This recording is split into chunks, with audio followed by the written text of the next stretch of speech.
There we go. Hi everyone, it's Artie from Human Chapters. I'll explain a little bit about the human chapters. Humans are living narratives with a past, present, and future. These narratives constitute of a number of chapters across a lifespan. The aim of these conversations is to highlight a chapter of the narrative and unpack its connections to other chapters.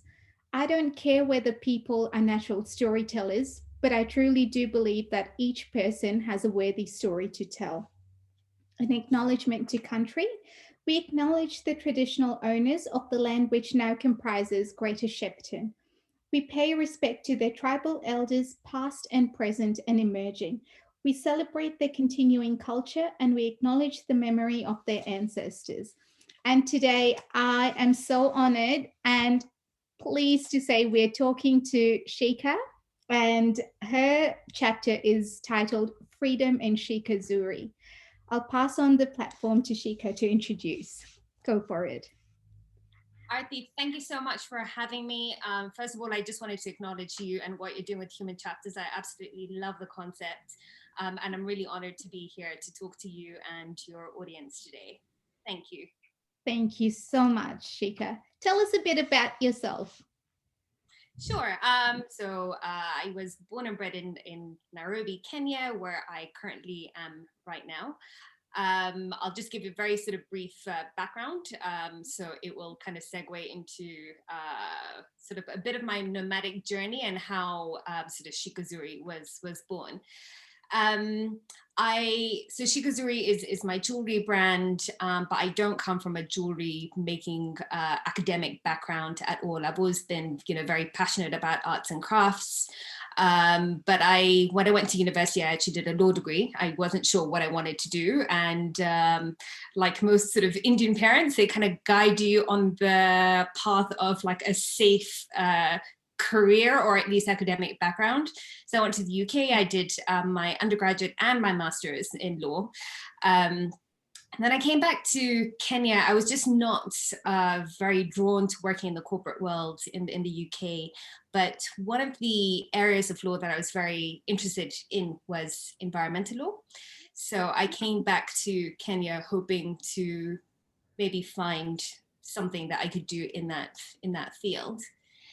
And I was probably a little bit naive because I thought I could, walk into an organization like the United Nations and be able to land something quite sort of cushy there. And of course, it doesn't happen that easily. But I ended up working here on a community-based wildlife conservation project. I was working there for almost 5 years. Yeah. So I was doing that, and that's where the jewelry sort of side of things started, which we'll go into more detail to later on. Yeah. But just an overview on my sort of like geographical movement. I went back to the UK in 2009 to sort of complete my legal education. And that was, again, I wasn't missing the law, but I'm sure you remember back in 2008 was a big sort of financial crash and crisis. Yeah. And I think that was a big sort of wake up call to me. I was kind of getting into my later sort of 20s. And even though I didn't have, bills or big responsibilities or rent or any of those sort of things, I thought, you know what, I need to start adulting soon and just get a bit of a safer, backup plan. Let's put it in that sense. So I decided to go back to the UK and just sort of complete my legal qualification. And I worked there for a couple of years in the legal field, but still to do with animal welfare rights and environmental law. Yeah. So that was nice that I was able to do something in that field. And then I met my now husband in London, and he moved to, he got a job in Dubai. So we were in Dubai for a few years. We moved to Dubai together, again, worked in the corporate world for about 3 years. And then after that, we both love traveling and we get itchy feet and we're sort of global nomads. So we then moved to Zambia, and we're in Zambia for a couple of years. Wow. And now in Kenya. So like I said, I've had like a little bit, and in between through my work in the corporate field as well, I've worked in the Middle East and, in other sort of countries in Europe as well. Yeah. So and like I said, a bit of a global nomad with lots of different influences that have come into my life. And I think, like I said, the reason I mention this is because it does have an impact on, how sort of Shikhazuri came about, and also in my aesthetic that for some of the pieces that I create. Absolutely. Thank you so much for that. And before we delve into Shikhazuri per se, tell me a little bit about environmental law and what sort of why were you attracted to that? I think, again, I've always been a lover of nature and the environment, and I've always loved animals.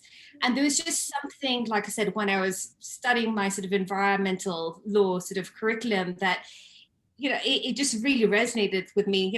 One Earth, where humans aren't doing a great job of sort of keeping things intact. I mean, the amount of destruction that's happened in such a short period of time is, fairly monumental. So I thought, well, if I want to do my bit in some way. And like I said, because I was studying law at that time, I was channeling my interest, through the legal side. And like I said, it's something that sort of resonated very deeply with me, protecting, Mother Earth and nature. And that's why, like I said, when I came back, I was hoping to be able to do something, here in Kenya in that field. Yeah. So it struck a chord with me. Like I said, working in the law itself wasn't something I was very passionate about, but the whole environmental, being out in nature, how can we, conserve our resources and our beautiful wildlife heritage? For future generations to come. That's something that I've been very passionate about. Beautiful. Thank you. Now, tell us about how Shikhazuri was born from, conception through to birth. So while you were asking me about sort of my work in the environmental field, I mentioned that I came back to Kenya and I started working on a wildlife and conservation project. Part of that entailed looking after orphan animals. Again, something that I absolutely sort of love doing, and we sort of like raise and rescue them. These are often orphans as a result of their mothers being poached, or from the bushmeat trade, or being caught up in snares. So we try to sort of rescue them, raise them, and then try to rehabilitate them back to the wild. And it was something I was very passionate about. Again, and brought me a lot of pleasure and joy, but it was a very expensive exercise as well. And where I was, we also ran like a small tourist lodge to raise revenue to run the project, but that would also help to, care for the orphans.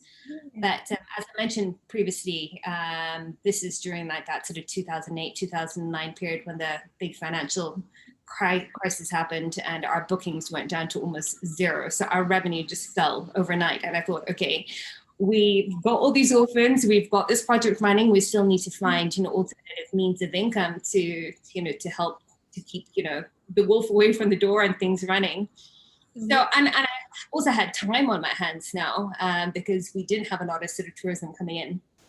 And I did mention before, again, I've always been very creative, but I never thought ever about trying my hand at jewelry.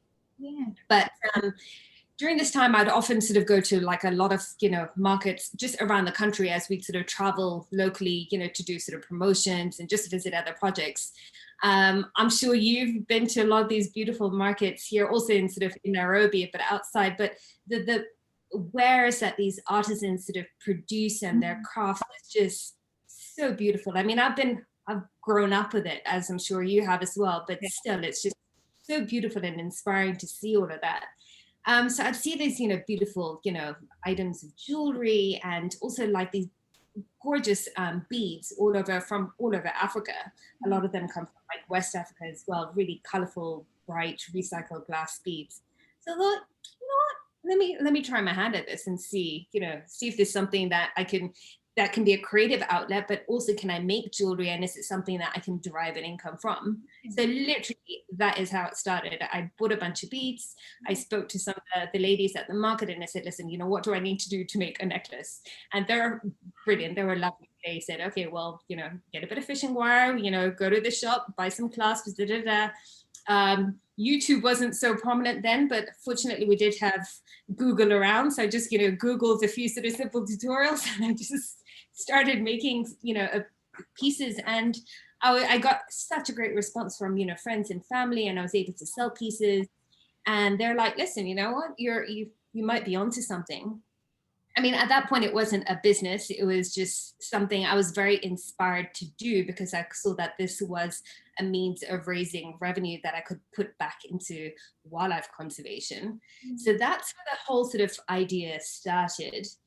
And then, like I said, I did go back to the UK, but even during those sort of years while I was in the UK and in Dubai and working in the corporate world, um, I would still, I had my beads with me and my jewelry pieces, and I'd still sell them and always channel them back into making a donation towards something that was wildlife conservation, environmental related.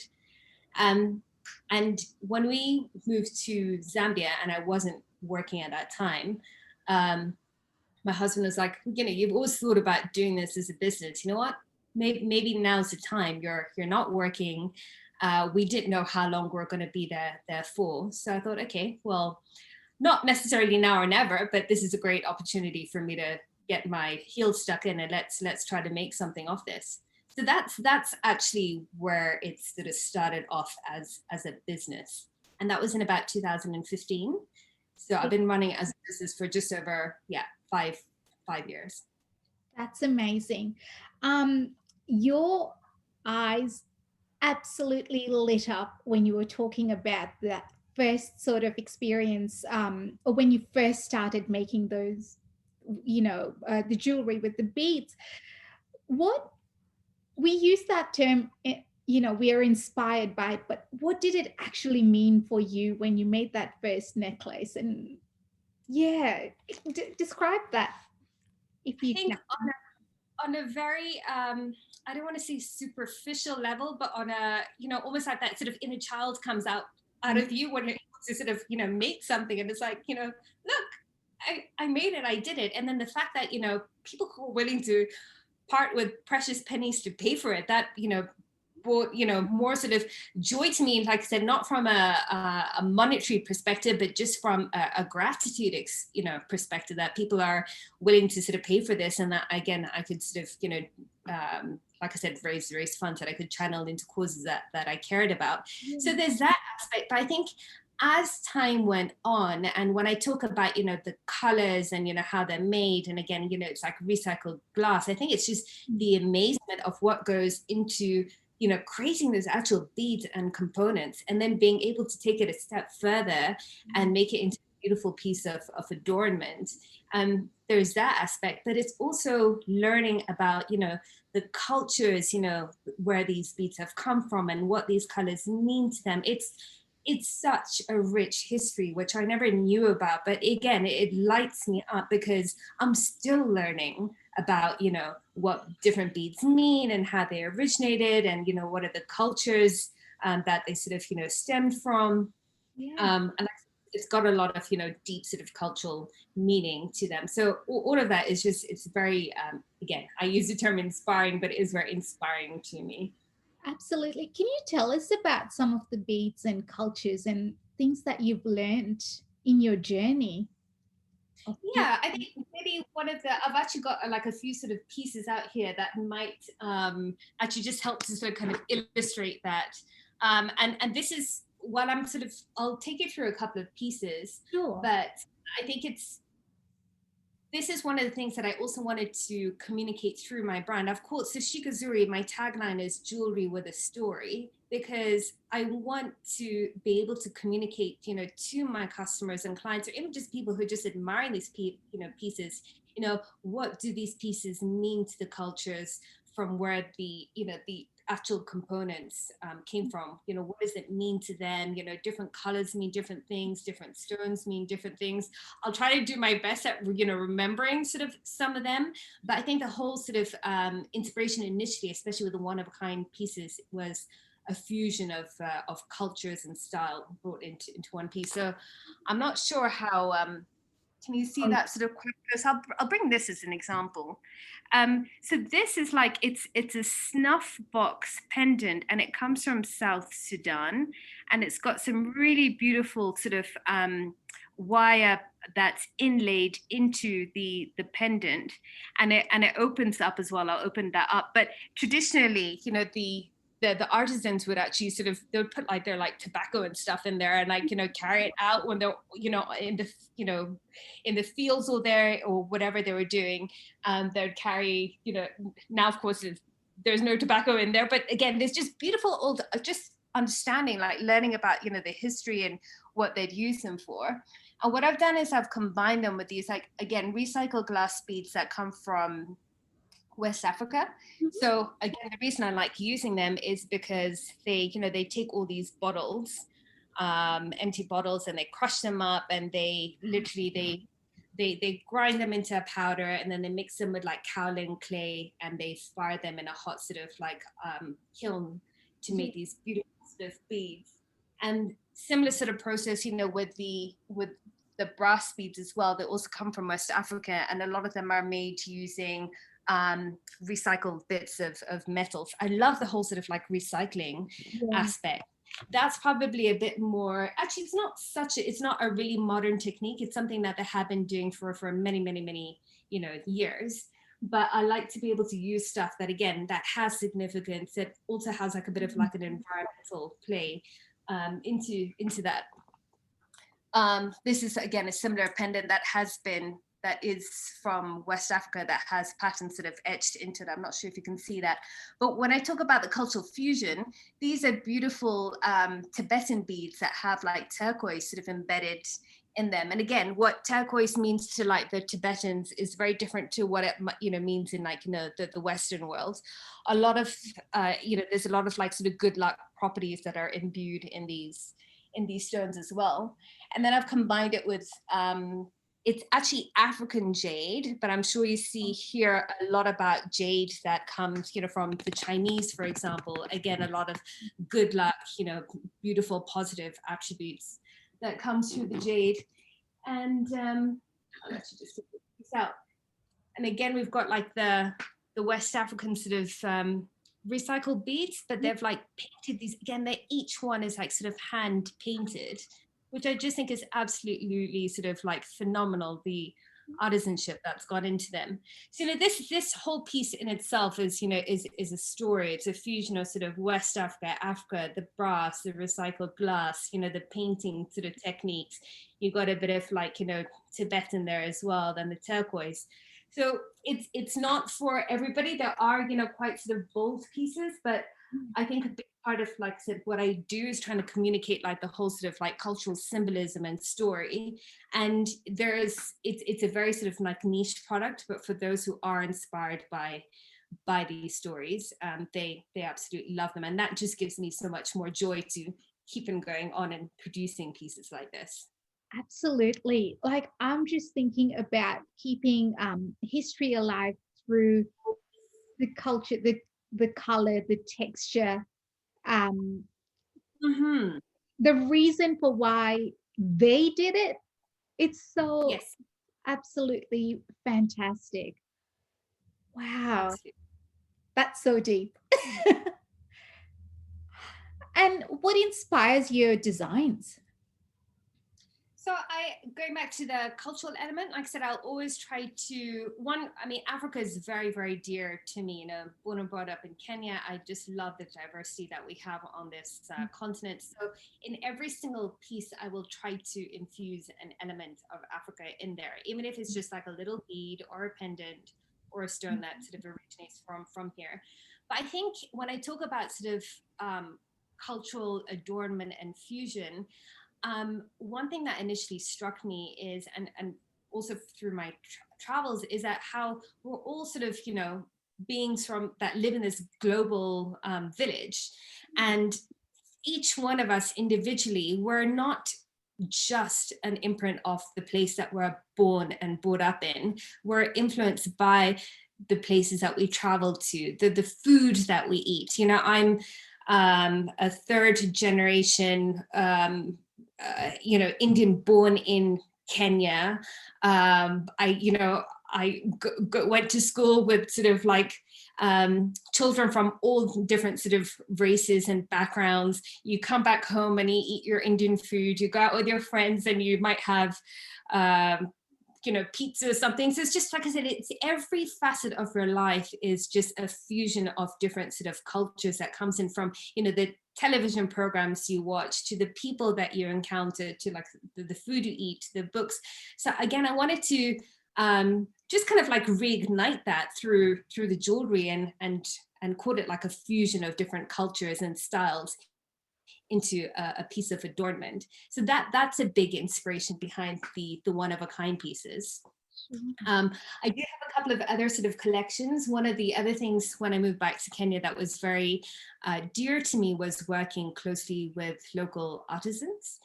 And that's for many different reasons. One is that we have this incredible talent at our doorsteps. And I thought, why not take advantage of that?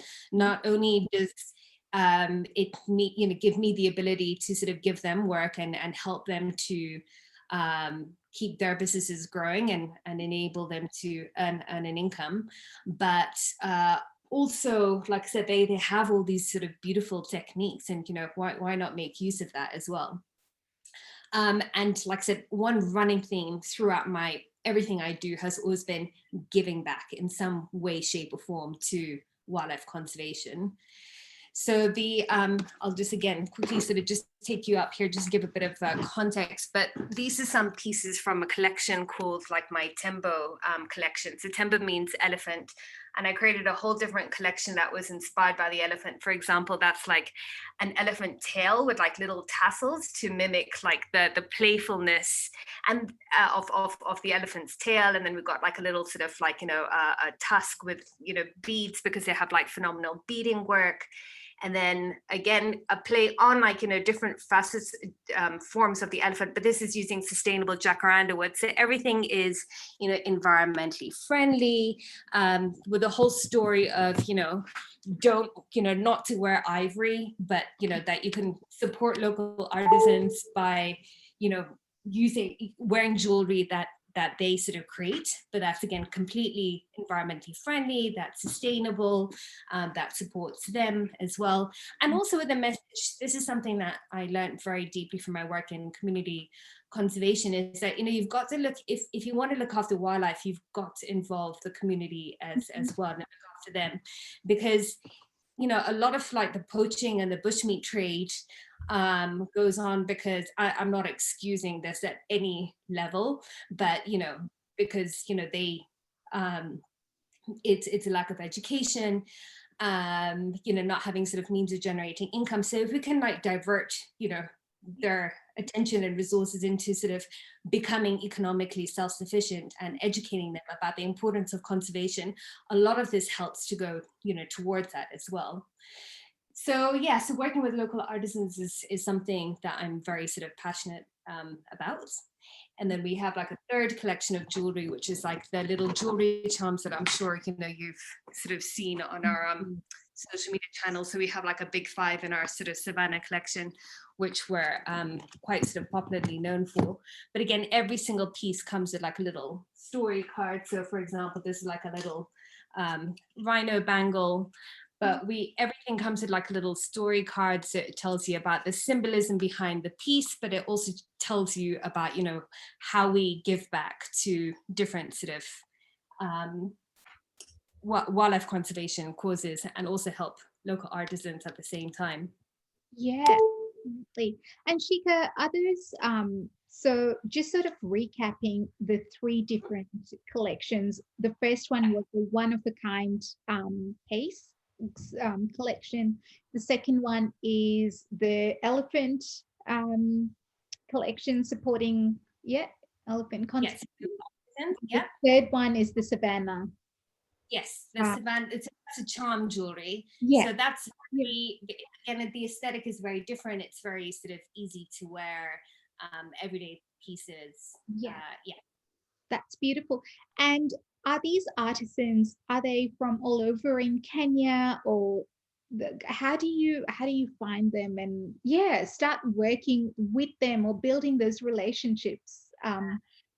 What? That's a great question. It's been a long journey, needless to say. Even though, again, yeah. So the artisans that we use for our timber collection, they are all from here.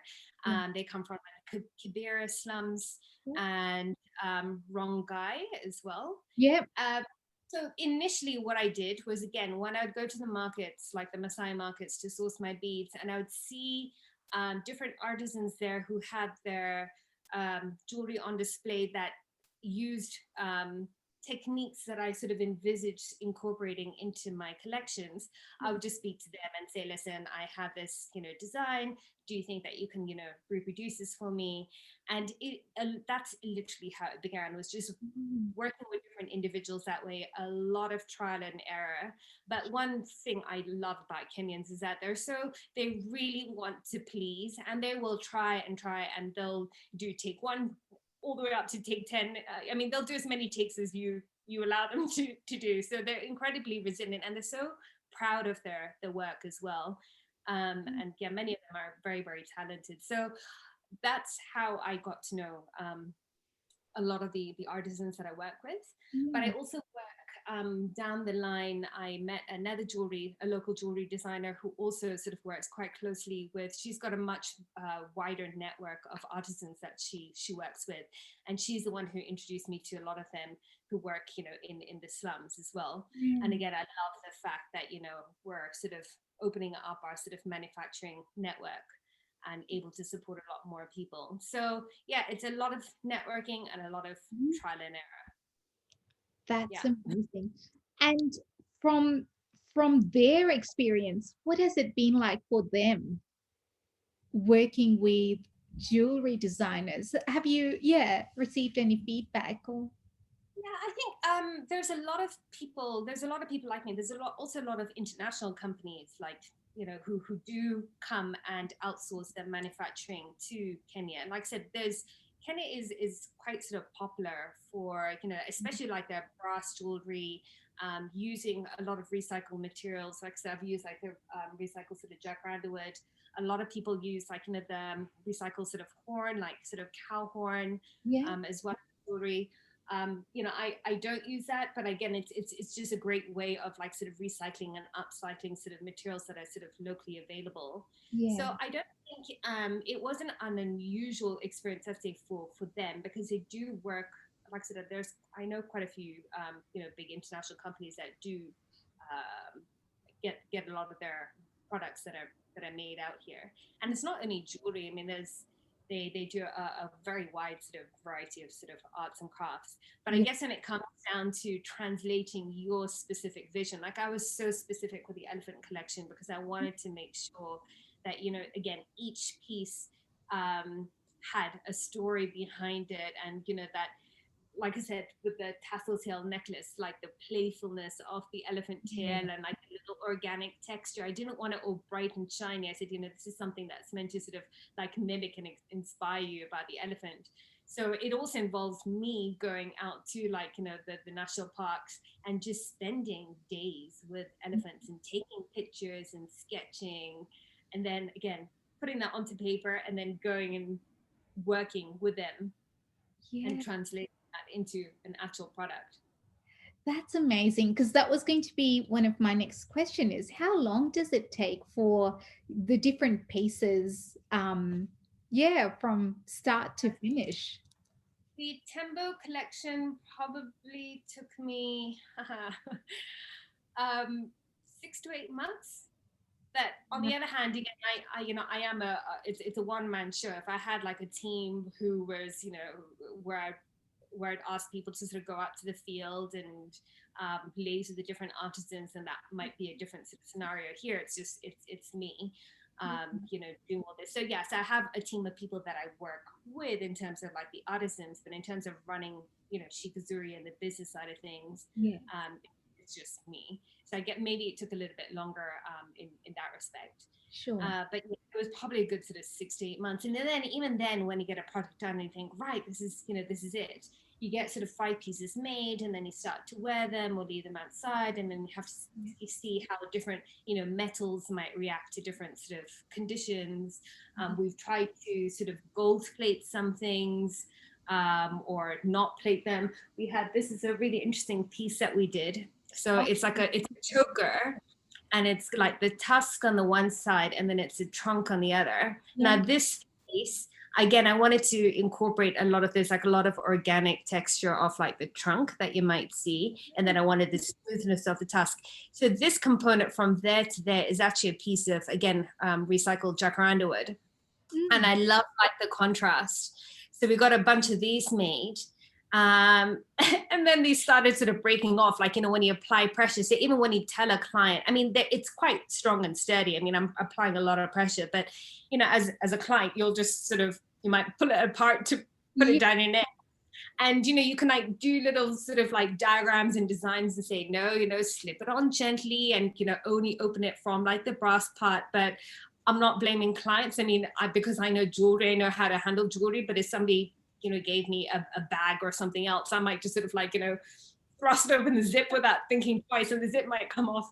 So this is what was happening with these pieces. So then we had to sort of, this took like a lot of modification that, how can we make this more steady or replace it with something else? So do we just do it all metal, but then texturize this? So it's a lot of it is trial and error, just getting things right. Yeah, but when you have a vision and you want to execute, you'll do what it takes. Absolutely. And the passion and love that goes into it. Wow. I don't, Yeah. that's just phenomenal.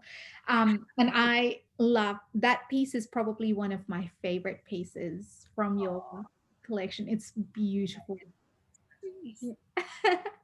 And with in terms of sourcing materials, you said recycling and upcycling.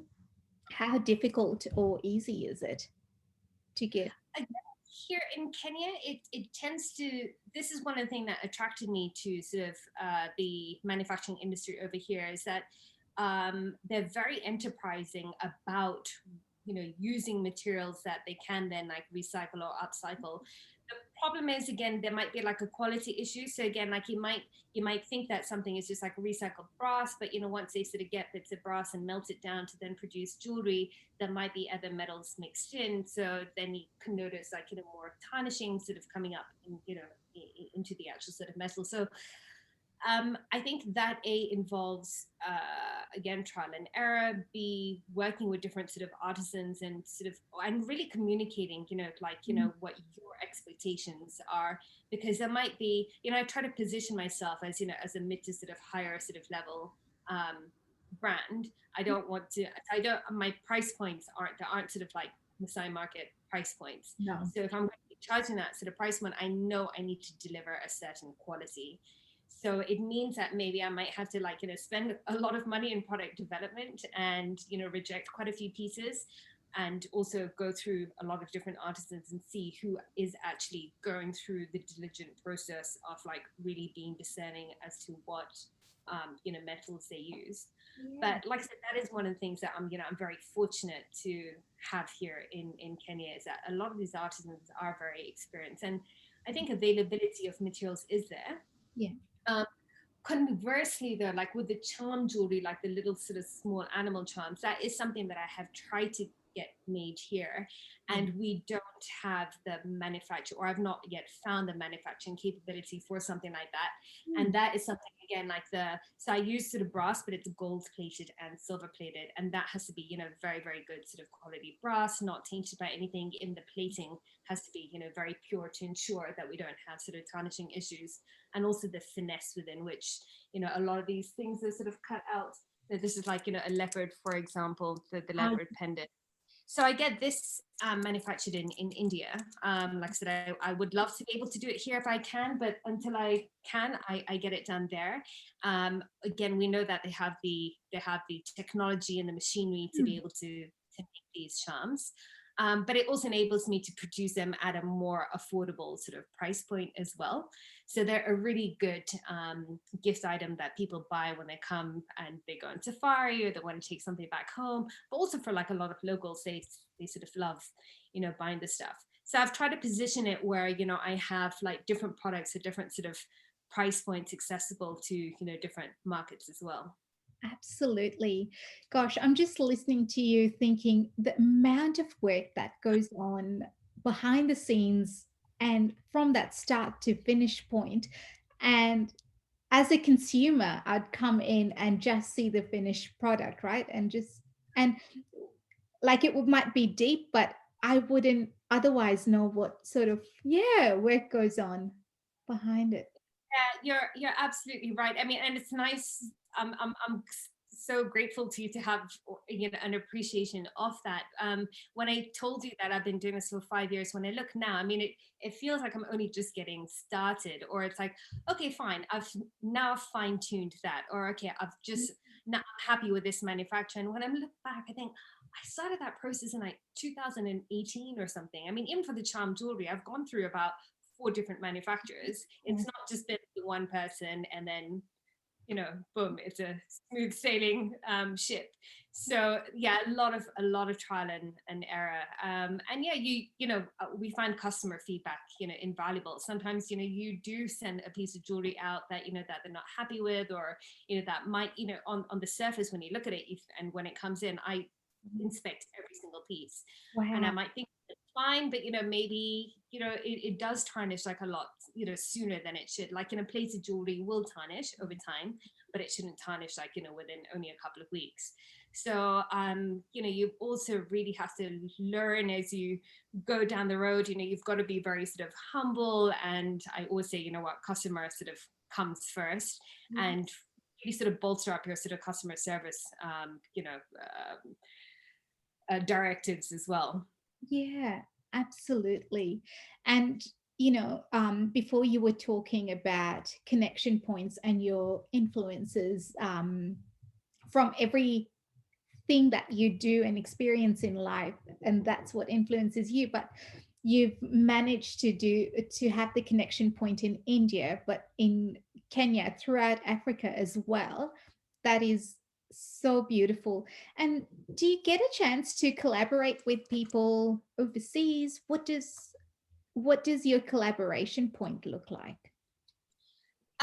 Yeah, so like I said, when it comes to doing collaborations, obviously you want to do it sort of like-minded individuals, and I'm never sort of closed off as to, you know, I tend not to be closed off about, what product it is. So I might even collaborate with somebody on jewelry, because there's so much, such a broad aesthetic of jewelry out there.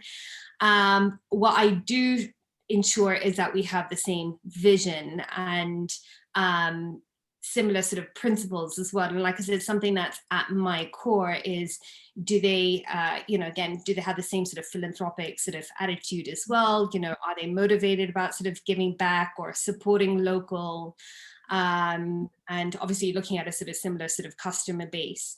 So some of the really successful collaborations that I've recently had the privilege of is with Miyakura, who I know is a brand that you brought Priya on from Miyakura a few months ago. So I've been working with Priya for a couple of years. And again, I didn't know Priya until, literally when we started working together 2 years ago. We were introduced by a mutual friend who knew both of our products and knew that we're both passionate about wildlife conservation, and who introduced us and said, listen, there might be some kind of synergy there. And when Priya and I met, we sort of hit it off. And I think, again, primarily that was because we had very, even though it's very different products, so Priya does beautiful wildlife inspired scarves, and she's also branching out into different accessories, yes, that you're wearing as well. So yeah, that's been a really great collaboration. So Priya hosts exhibitions here in Kenya at least once a year, and she works with different artists as well, not only sort of artists who produce sort of wildlife inspired work, but a lot of them are. And when she was doing her, I think it was her 2018 or 19 exhibition, I've lost track of time now. She's again very sort of generous. We said, let's find a way to work together. So she brought me on board, and with her sort of scarves, we, paired up our like little elephant bangles and different sort of wildlife charms to sort of complement the scarves and go the sort of paintings as well. So we started off with a couple of those, and then moving forward, like I said, there's been a like sort of great sort of synergy, and she's very sort of supportive of my work. The products complement each other very well. So I try to sort of support, her here in Kenya, just as she sort of supports my stuff in the UK as well. So that's been a great collaboration. But like I said, going back to the whole sort of wildlife conservation theme, whenever she does sort of come out and we are planning an exhibition, we will always try to identify a cause to which we can channel, a percentage of the profits that we generate from the exhibition towards. So we will make an effort to go and visit, like, the causes that we're looking at, and to vet them and see what those projects are doing on the ground. And in the past year, we've brought on, when we're talking about collaborations, a mother-daughter luxury travel company that's recently been established in Kenya, who are, again, very sort of, like-minded, are very inspired to give back to sort of wildlife conservation and support properties that do that too. So we had planned a great exhibition last year. Unfortunately, COVID happened, but it's still in the pipeline, and we're hoping to be able to run it this year as well. But last year, the three entities, sort of Shikhazuri, Miyakura, and then the mother-daughter travel company is called Anasa Luxury. We went to the Olpejeta Conservancy together to have a look at, their work and what they're doing, and, the phenomenal work that they're doing towards the preservation of the northern white rhino sort of species as well. So that at least when we go out there and we're telling people that, we're doing this and we're channeling a percentage of funds, towards its cause, I think people have like sort of more confidence in the fact that, we are raising funds for a legitimate cause and channeling it to the right place as well. So those are the kind of collaborations that I try to engage in. Yeah, that's absolutely fascinating. Because someone who, again, doesn't know a lot about business or collaborations and how they happen, and I can imagine that in itself is quite difficult because you want to pick the right person for it. Yeah, that, again, so much goes on behind the scenes Yeah, for that one yeah. collaboration. And what is the vision for Shikazuri? So the vision is, at the moment, like I said, we've been in the Kenyan market for, like I said, ever since we started, since about 2015. Yeah. I do have a UK registered company as well. And I was, again, up until early last year, traveling to the US and doing sort of trade shows over there. I've had like really, really great feedback from the US, particularly with the one of a kind pieces, and anything with like the African beads Yes. and artisan made jewelry. They're very, very receptive towards that. So that was a market that I've, had started to really kind of dive into. And like I said, just, share those stories, spread them around the world, and, the Shikhazuri vision. So my vision and mission is to grow it internationally. Like I said, the US, it's not an easy market, but it's such a broad market. So again, it requires quite a bit of trial and error when you do trade shows, find the right sort of places to, to ensure that you're getting your ideal sort of clientele who are going to resonate with your work. So from growing the business on into international markets, that is on the agenda. Hopefully in the coming months, or hopefully at least in the next sort of year or so, travel will be a little bit easier in that respect. With jewelry, it's a bit challenging. You can do stuff online, but it's very tactile. People want to see and touch and feel. So with the charm jewelry, it's a little bit easier because it is quite sort of simple and minimalist, and you can take photographs of people sort of wearing it. But with the one of a kinds, like I said, even though the US is a great market, they want to see the pieces, and that's where going personally and doing these shows really helps. So hopefully we'll be able to resume and get back onto the road and do that from, let's say, next year onwards. That's right. Yeah, and I think, like I said, the collaboration that we've been doing, with Miyakura and NASA have been like, really, really successful. And we collectively have also been looking at other places within Africa and also internationally where we can take our exhibitions. So our exhibitions come under the banner of Frame It or Wear It. And I'm sure you could resonate, with the scarf as well. You've seen like the piece of artwork in the frame and then the beautiful scarves. And it's the same thing that, we're trying to do with the jewelry, because again, it's a piece of art and history in itself, where it's something that you can sort of frame and put on the wall and have the little sort of story underneath. And then, when you want to go out and wear it, you sort of wear it. So it's a piece of wearable art, and it's a great conversation sort of starter. So yeah, so we're hoping to frame it and wear it, internationally. Yeah. And that is something, like I said, we'll be more able to plan in the coming sort of year or so. Yes. Let me know when you're in Australia. I would Oh, love to visit. definitely on the cards. And how is COVID, or how has COVID been for you? In And terms of impact us business wise, yeah, yeah, it has had a tremendous impact. Like I said, not only in terms of not being able to travel internationally and do sort of trade shows. mm, Prior to COVID, like majority of my business, I would say about 85% of it was wholesale. yeah, So even here in Kenya, like my most popular line, my bread and butter of the business was the charm jewelry line, yeah, because I was able to sell it to a lot of the hotels and lodges. And it's, like I said, it's a very easy price point, that willingly stock it. So that was, like I said, that was my bread and butter, because the one of a kind pieces, that's my creative passion, yeah, that they're, that they don't sell very fast. They're a much sort of higher price point. Again, it's only me sort of churning them out, so I can't, churn out, multiples of them. yeah. This really is something that, yeah, that takes a lot of sort of time. So um yeah, so COVID has impacted that significantly, obviously, because there's been, very little, if yeah, tourism coming into the country. But Yeah. I think one big lesson about COVID is that it just, and I think many people will be able to relate, is that it's made me, and I'm sure us collectively, very sort of resilient, and taught us the power of just adapting and pivoting. So I took a lot of my business online and started to be a lot more active on sort of social media, and sell that way. And again, it's great lessons to me, because I can see, okay, what does move, selling on an online platform, and what doesn't.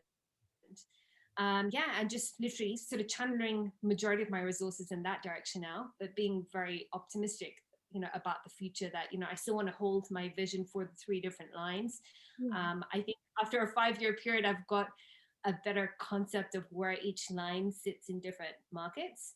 And yeah, and I hope to be able to grow them, with the vision that I initially had. Oh, that's beautiful. And the other thing I've been curious about is the name Mm-hmm. business. Why that name? What does it mean? And yeah, tell us a bit about it. So Shikha, obviously my name. Yeah.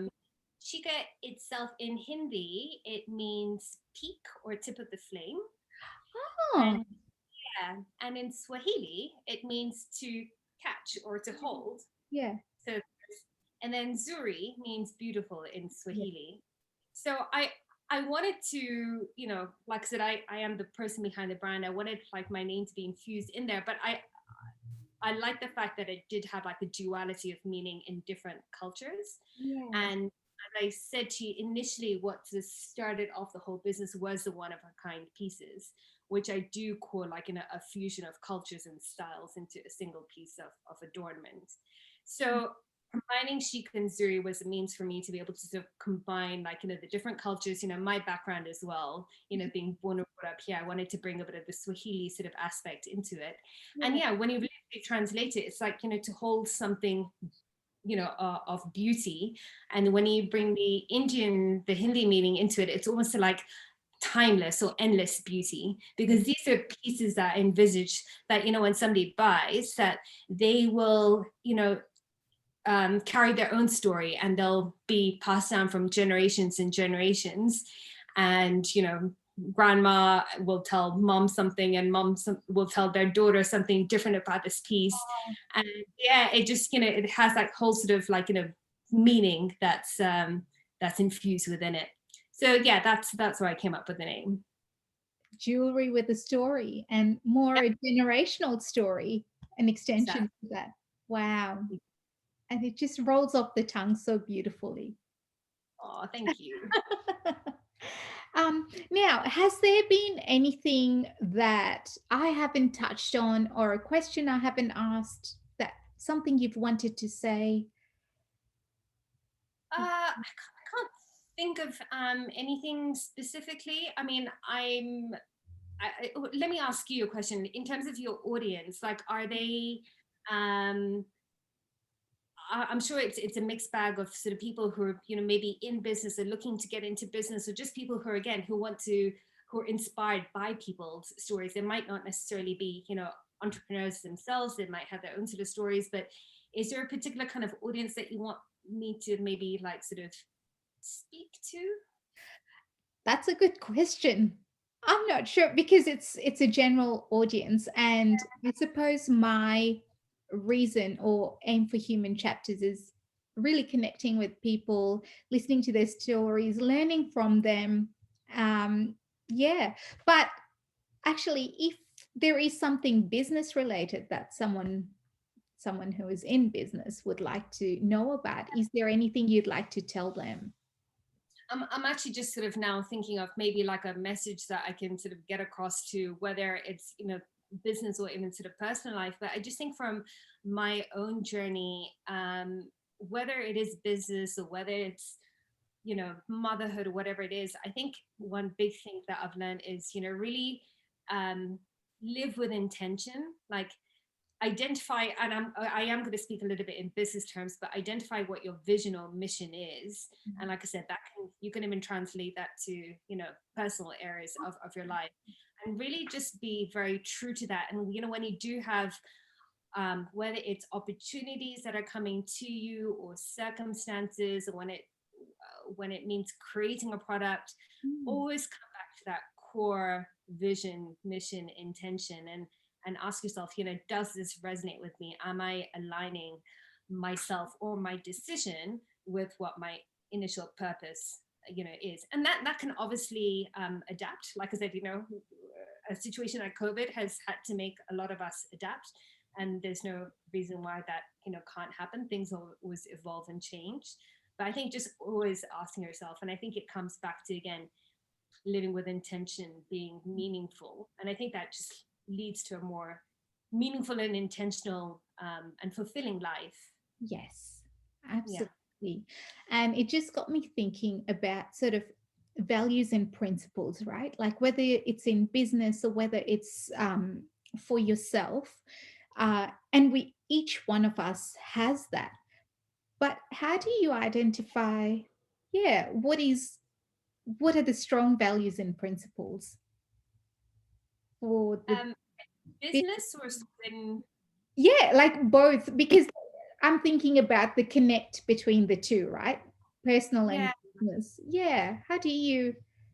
Um, Again, for me personally, like I said, one of the two facets that have always been, we talked right at the beginning of this whole sort of story. You were asking me about, how I got interested in, environmental law, environmental issues, and I said that, Mother Nature, wildlife, animals, conservation has always been sort of, very, very dear to me. So Yeah. that's one pillar that I think it's like creating like sort of different pillars. I'm using that as an example of how I infuse that not only into my business but also into my everyday life. This Mm. is what I feel very sort of strongly about, and is what I'm doing. Every day, and every decision that I make does that serve that sort of that pillar. Yeah. But like I said, on the other hand, it's also people and humans, and how can we do better to sort of support each other, and to whether it's like a collaboration or just being, again, intentional about when you're out there and you're buying a product, does this resonate with my values? So Yeah. I think it's going to be different to different people, Yeah. um, which is absolutely fine. And like I said, when we're just talking about, the product or service industry, there's so much out there that serves, that will serve everybody. So just being true to yourself, identifying, what it is that gives me purpose and Yeah. connection, and then aligning yourself to that in the decisions that you make. Yeah. That's beautiful. Thank you. Um, and I suppose that takes me to wrap up questions is what would a utopic world look like for you? Ooh. That's a very big, bold question. Um, Again, I'm gonna. This is not a cop out, but I think I'm going to come back to what I've just been talking about. Is I think just everybody just being more mindful and intentional, because I think when you do that, you you make sort of more purposeful sort of decisions, and I think that will inevitably have a positive impact on every person that you encounter, because when you're living purposefully, you're living according to your purpose, and you're being and you're radiating that positivity out, and that is inevitably going to have like a positive impact on on people that you live with, people that you encounter on a daily basis, on society. So yeah, it's just a very sort of simple message. That's I think that would have a tremendous impact. That's beautiful. And I suppose the other question, which you have actually answered, was 3 to 5 key takeaways. And I think you covered it with live with intention and meaning, have a vision and mission for your personal life. I think also just again going back to some of the lessons from COVID, we I think we tend to be a bit obsessed about, especially in the Western world, about sort of planning and decision making, and when this happens, then I'll do that. Da, da, da. Like I said, I think the last year has just been a big eye opener that what, just do it. If something resonates with you, if it feels good to you, just do it. I'm not telling people to like jump in and start their businesses overnight. I often get asked that question about what sort of advice I'd give. You do obviously have to sort of be mindful about your own individual, then maybe your family sort of circumstances. If you've got a bit of sort of it's certainly not easy. Like I said, it's taken me 5 years to get to where I am, and I still feel like, okay, fine, now I can get started, or now I know what direction I'm going on. It takes a lot of perseverance. So have that courage and have that perseverance. Go for it. Obviously, evaluate your circumstances, and you can start small. Don't be afraid to start small, and just baby steps every day. And also, again, when we go back to sort of living, having your own intention or establishing what are those pillars for yourself, Yeah. just I know it's tough in today's age, but try not to compare yourself to other people, because Mm. everybody has their own set of circumstances, resources behind them. If somebody is if somebody's looking at me and thinking, oh, you know what, it's going to take me 10 years to get together, whatever, it doesn't matter. If it's something that that you feel that you want to do, and go for, do it, and don't compare yourself, don't judge yourself against other people. It's your own journey. Yeah. And that in itself is the intent, isn't it? Because it's so easy to judge yourself, to compare yourself. And in fact, that's something that comes more naturally to not do it.